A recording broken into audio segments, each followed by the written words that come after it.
but fights for the people of Israel against enormous pressures, vilifications, lies. She's just so strong, and I treasure her support. There are a few things I want to say to you in English, but there's something I want to say in Hebrew because we have the Hebrew press here. So it'll take a few minutes. And you can have running translation. It's AI. It's imperfect, but it's sort of can do the job. אנחנו השגנו ניצחונות כבירים. אנחנו השגנו ניצחונות והישגים מול חמאס ומול חיזבאללה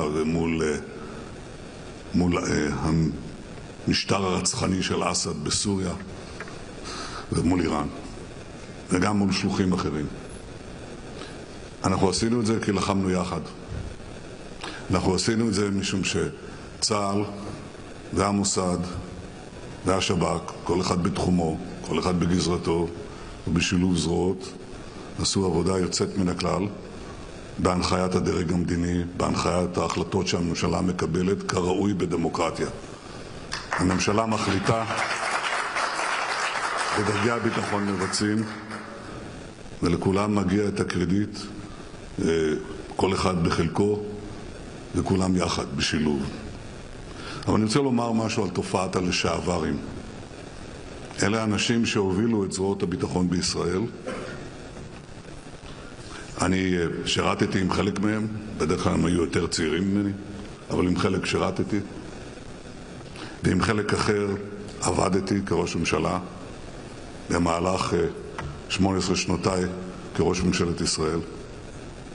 יש לי הערכה גדולה מאוד לתרומה שלהם, כל אחד בתחומו, גם לגבורה שהם הראו בשדה הקרב, בהקרבה. ואני חושב שהאנשים האלה שהיוו מופת לרבים אחרים, עשו דברים חשובים מאוד למדינת ישראל. אבל משהו קרה בצאתם מהשירות. משהו קרה. והדבר לא קרה באופן אישי, הוא קרה באופן מערכתי. בהדרגה בשנים הללו יצאה מילה אחת מהלקסיקון של צבא ההגנה לישראל. והמילה הזאת היא ניצחון. ואנחנו מחזירים את המילה הזאת, משום שבלעדיה אין משמעות לקיום שלנו כאן. או שאנחנו מנצחים, או שאלה שבאים לכלותנו ינצחו. אנחנו מנצחים. אנחנו מכריעים.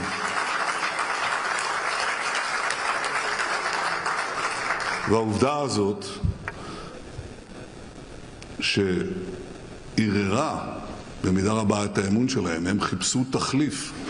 איך אנחנו ננצח? איך נעמוד מול הגל העולמי? הגל העולמי קורא לנו בעצם לאבד את עצמנו לדעת באיזה אילוזיה, באיזה רעיון עיווים של מדינה פלסטינית שכל מטרתה להשמיד אותנו, והדרך שבה נפתור את הבעיה של הקיום שלנו זה לתת פלטפורמה, לתת מדינה פלסטינית שבעצם כל כולה תהיה מכוונת לחסל אותנו.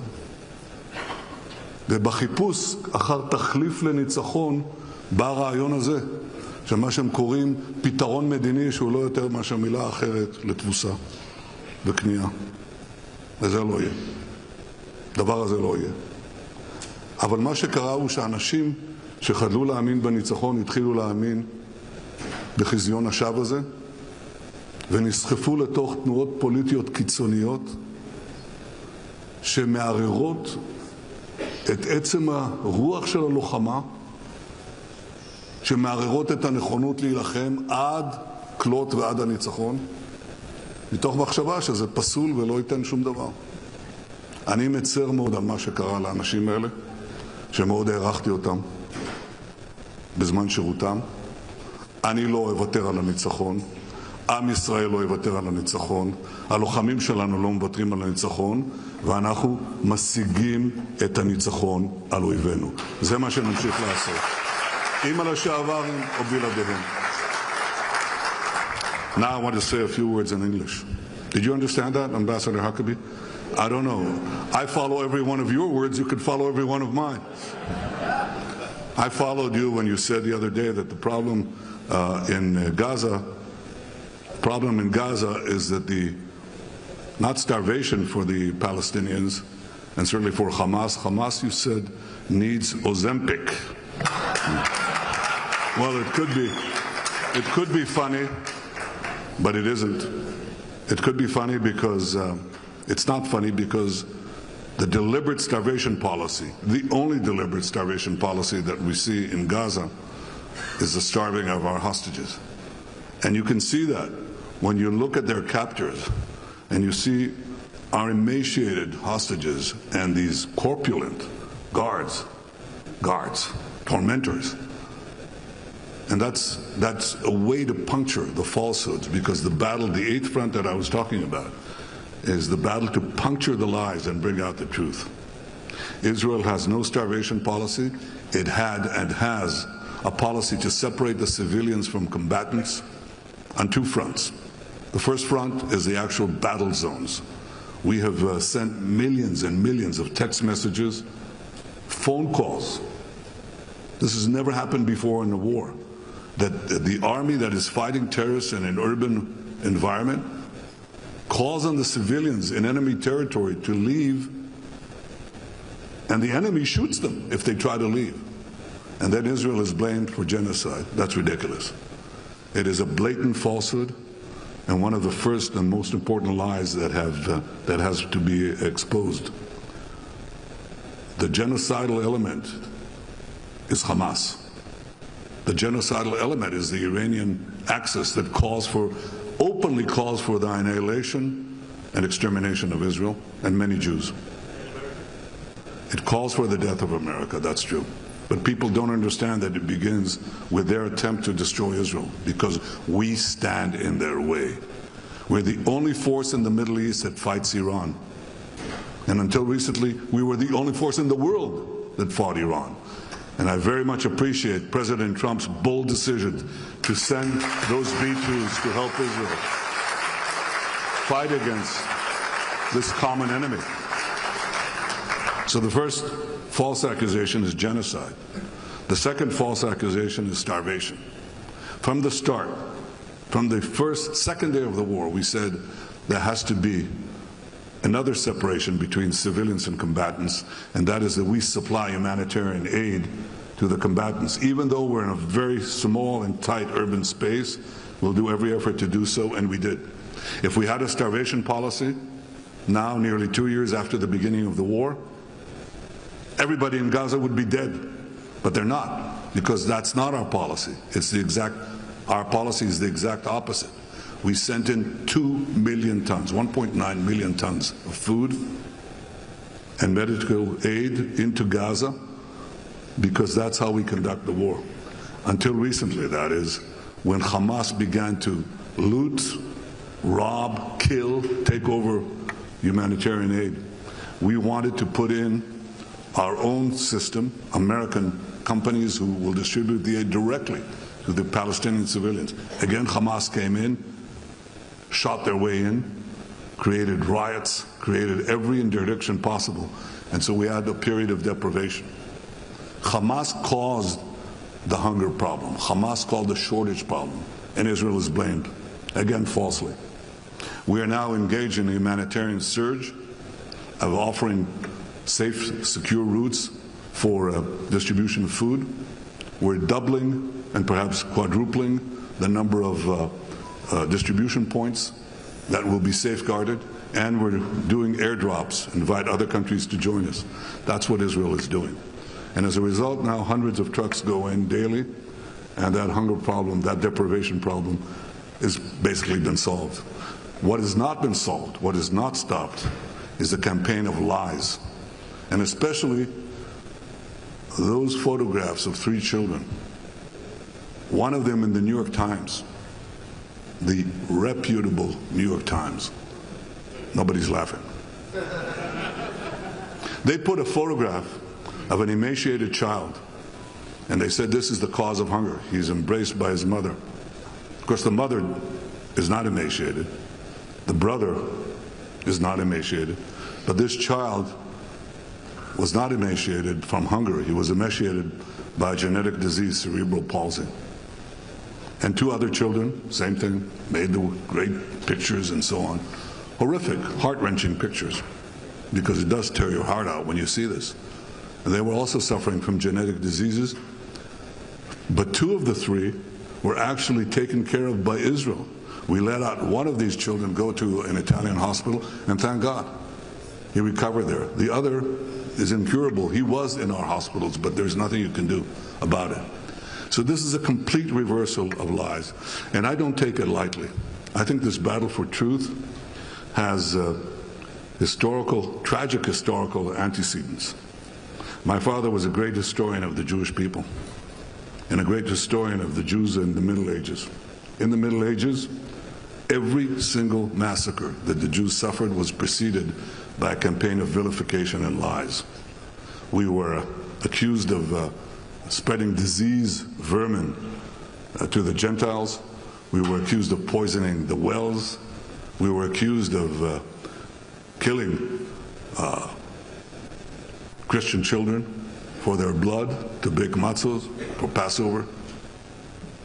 These lies, horrific as they were, propelled anti-Semitism right into the 20th century, into the worst massacre of them all, the Holocaust. And the Nazis pretty much said the same thing about disease, about well poisoning, and so on. Well, that same phenomenon we see today. What the Jewish people were accused of in the Middle Ages and the subsequent centuries is what the Jewish state is now being accused of. There's only one difference. Then we had no defense. Now we have a country, now we have an army, and now we fight back against our tormentors.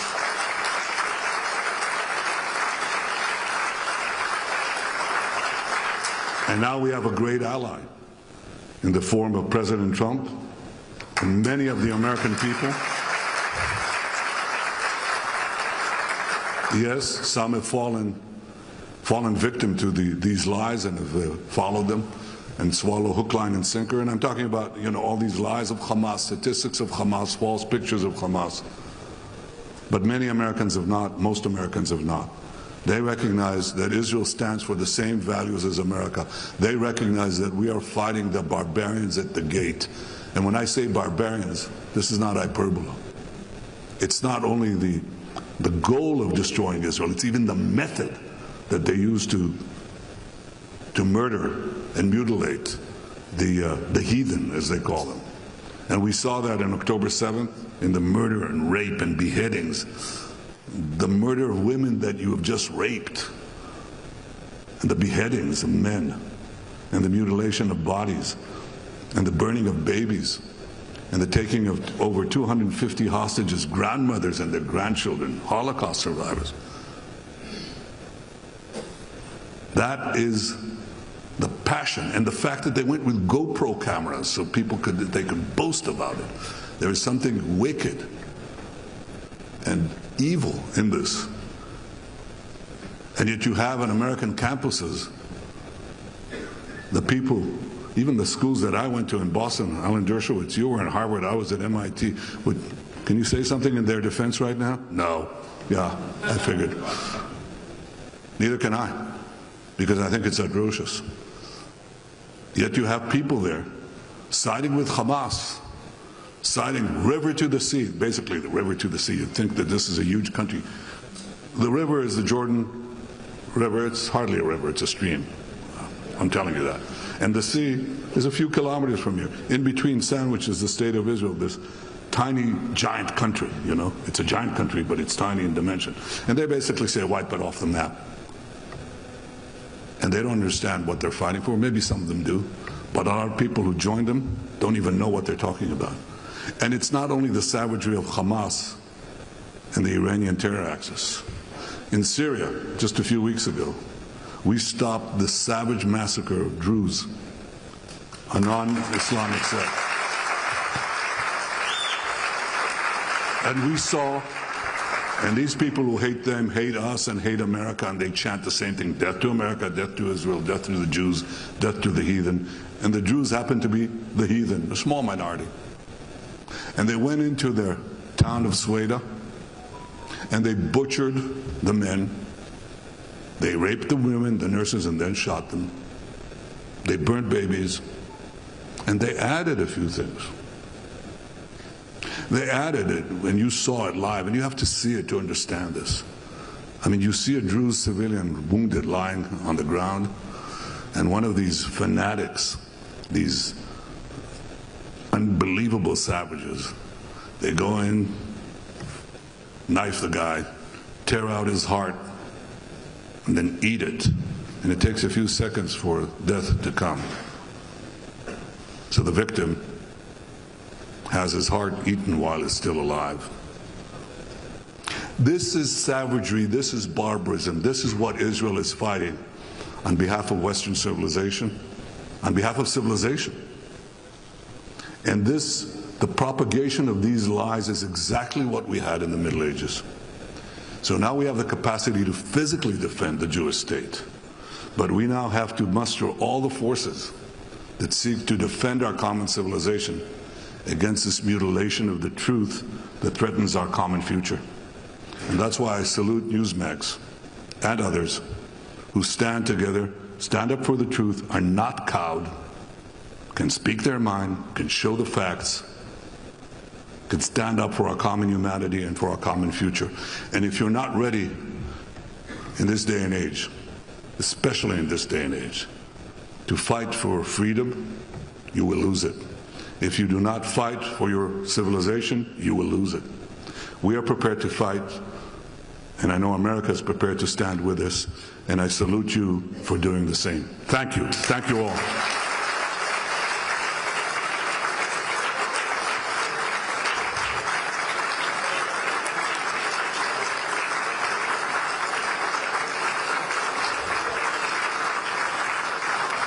Thank you. Thank you.